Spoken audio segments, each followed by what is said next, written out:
Hey y'all, this is Agunda Okeyo, fellow at CCC, reflecting on a trip I took recently to Alabama.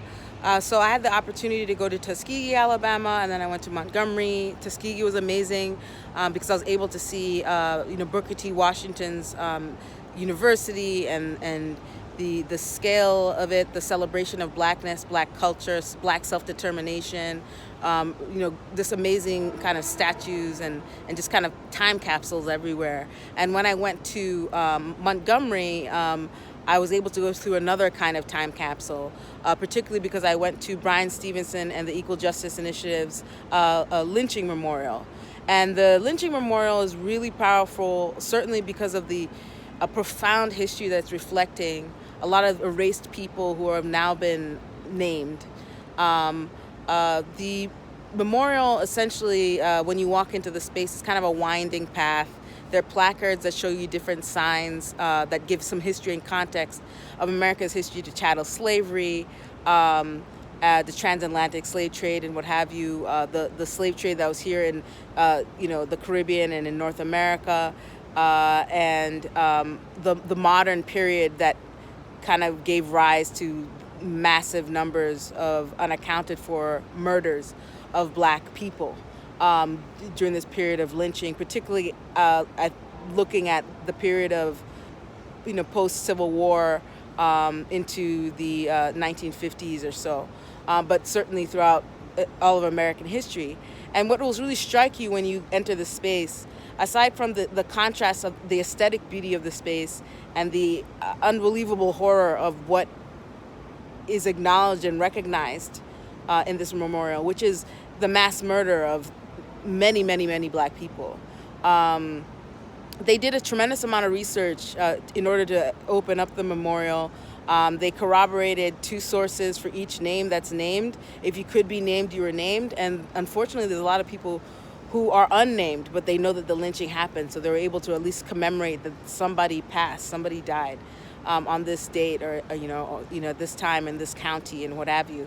And another thing when you walk through the space, aside from the names that are listed, is you also get certain specific accounts.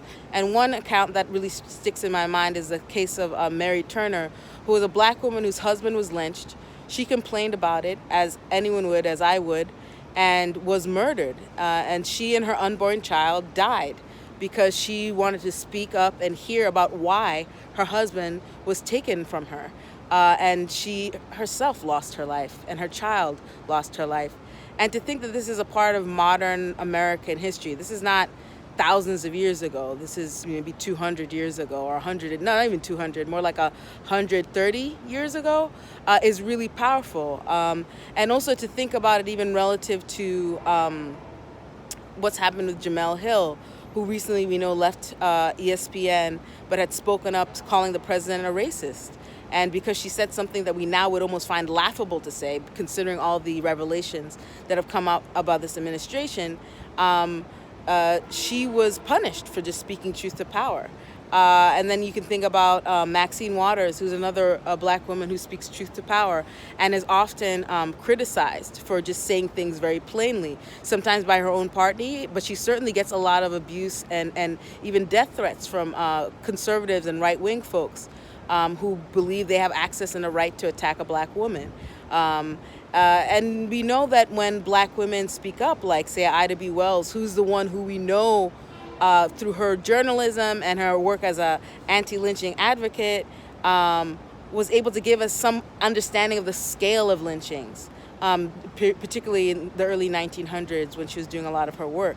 So we have this history of black women speaking up, speaking about the violence that's being impacted on black communities, but we also have this history of subjugating those women, of marginalizing those women, and in some cases actually killing those women. And I think that the Lynching Memorial really speaks to the conflation that we have between our past and our present.